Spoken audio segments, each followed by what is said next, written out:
Is the sun setting on our republic or is it rising? Well, technically on this Tuesday night in late February 2017, it's setting. But I wanted to title this video because my buddy had the idea to title it that. What Somalia is missing?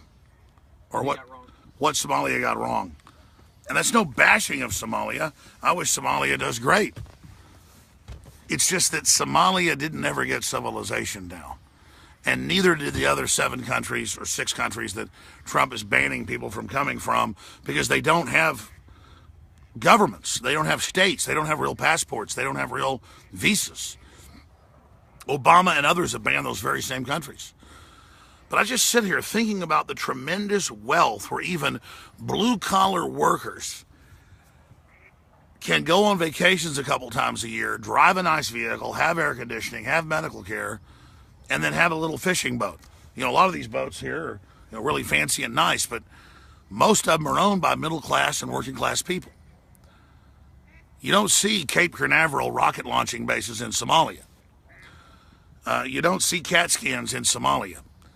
You don't see cancer treatments in Somalia. You don't see women walking around without hoods over their heads in Somalia or their genitals cut off by loppers at birth. You don't see dams built on rivers like Lake Travis in Somalia.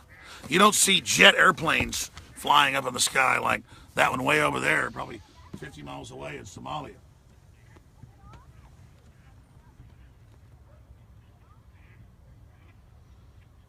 But what you do see in Somalia is the antithesis of what the CIA-run feminists call for, and that is a patriarchal-run society completely by men, where if J-Lo, who's called for Somali refugees to be wide open to the U.S., she'd be kidnapped 5 minutes at the airport, maybe 3 minutes. I mean, they'd be guys with machine guns, probably the police at the airport, loading her in a rape van right away. And the media spins that because they're false disinformation news that I want her to be raped. I don't want her to be raped. I want her to stop raping my mind and raping our culture and telling me we should accept people who are 1.5 billion people worldwide, most of them who live like psychotic cavemen from some alternate dimension. So what went wrong with Somalia? What went wrong with Libya? What went wrong with all these countries? Islam, under the orthodox system of the Wahhabis, that's the Sunni religion, 80% of Islam, is running around like cancer through the body, and the leftists run up the white flag and say, we're going to put hijabs on in New York, or D.C., or Berlin, Germany. The videos are out every day. There's so many of them, I don't even cover them. They have record rapes in Sweden, record houses being burned down, cars being burned.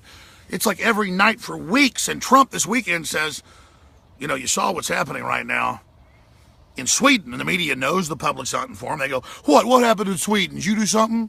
And they make little jokes, and Colbert makes jokes, and all make jokes. And meanwhile, major cities in Sweden are on fire right now. And women are grabbed at like age 15 and put into Islamic sex slavery, which under Islam is okay if they're not Islamic women.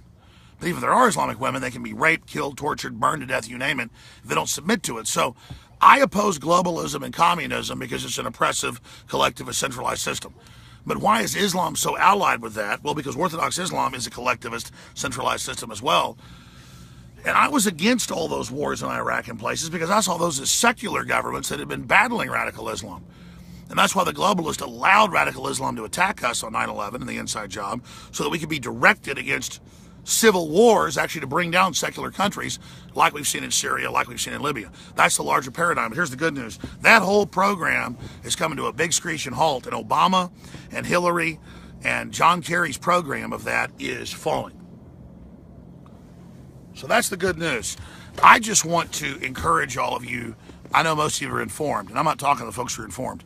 I'm talking to the prodigal sons who've not been rebels in their time, but who have been particular dumbasses. I want you to really understand that the social engineers like Zuckerberg that calls you a dumb effer and Schmidt and all the rest of them literally think you're idiots. And they're not flooding the West with 5 million Islamicists in the last few years because they want to play tiddlywinks. They're bringing in totally incompatible groups so they can then call, because of the crises that are going to unfold, for a culture of censorship that's not an open, Western, inclusive civilization. And I'm not against the Muslims. You know, the higher caste, that's in their own words, Muslims, come here, doctors, lawyers, you name it, who want to actually get away from Islam. They're called heretics. They may still, for traditionalist reasons, support their family and Islam and the God of Abraham, and there's certainly connections there with Judaism and Christianity. I don't want to fight with Muslims. But the point is that they are brought here to be a destabilizing effect and to cause crises in our civilization, and that's a fact. And so when you see the sick vision, you know, of a bunch of women chanting Allah Akbar, putting hijabs on their heads, it's nothing but cuckold Stockholm Syndrome BS. And these people have to be rejected fundamentally. Now, this is not even a hard thing to understand, but it's all just peer pressure. You're getting a worthless college degree. How do they screw you up mentally so you don't know you got screwed over with that degree? They teach you that, you know, you're a chip on your shoulder because of white males or whatever.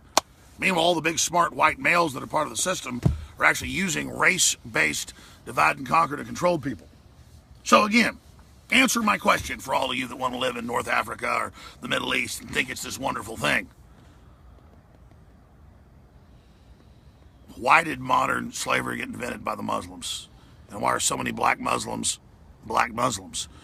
Why is ignorance at such a premium, and why do so many dumbasses want to destroy the West that produced all this wealth and has the highest grade of availability for the general public to have success in this system?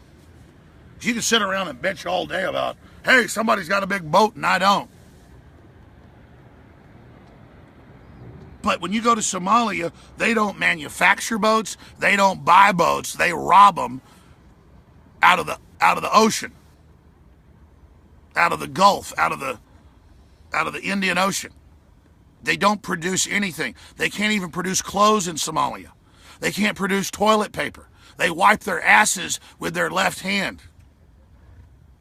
And why does the West want to commit suicide and embrace this stuff? Because the globalists have stolen the future. They've stolen civilization. They want us so butthurt and so mentally ill and so self-loathing, we don't stand up and have our own self-preservation instincts and skills. And that's why this is happening. So again, why isn't there technology coming out of the Islamist countries? Why isn't it coming out of other areas? And why does everybody want to destroy the West? When the West has had its technology hijacked, not to empower the planet, but to bring in a corporate world government. InfoWars has been massively censored today. We have Google, its proprietary sub-company, AdRoll, ban us after almost 3 years with them. We were set to make $5 million in 2017 off these ads to help fund our operation. Sounds like a lot, it's not. 3.3 million last year, and they just banned us saying you're fake news. They just defined us as subhuman. No court, no proof, no nothing. And they said they want it for everybody. Well, you're next. Hey, don't worry. I will adapt. I will overcome. I will defeat this. But I understand that for the general public, it's meant to intimidate everybody and shut down free speech so they can win. That's why I want my 50-plus reporters and crew to raise more capital to go to the next level this year, because they've already seen us kick their ass. They ignored us before.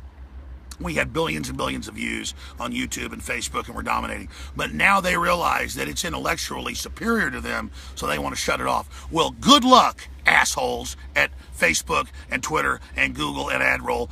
Too little, too late. It's already in your blood system. You're politically dead already. Let's just accelerate this as fast as we can so these assholes can't politically have their way with us anymore. Because once they shut you off politically, they physically try to shut you off, and that's not going to happen. Their system is coming down, and no amount of Islamics that they bring in or any of it's going to put it back together again. I'm Alex Jones. This is the InfoWar, Infowars.com/show. They're trying to censor it, so spread that link everywhere. Nothing can stop human action, human intelligence, human will against their algorithms and computers. Let's smash them politically. Hey, it's Somalia. What's going on over there? Did Somalia make that? Look at that guy. It's probably like just some local guy who owns a restaurant or something, pulling in with his family on his boat. Look at that. That's Somalia built that. Why are we bitching? All cultures are the same. Hell, the Aztecs sacrificed their children. You know, the Nazis had their culture. You know, I thought all cultures were the same. No, the Soviets were corrupt, but it's okay.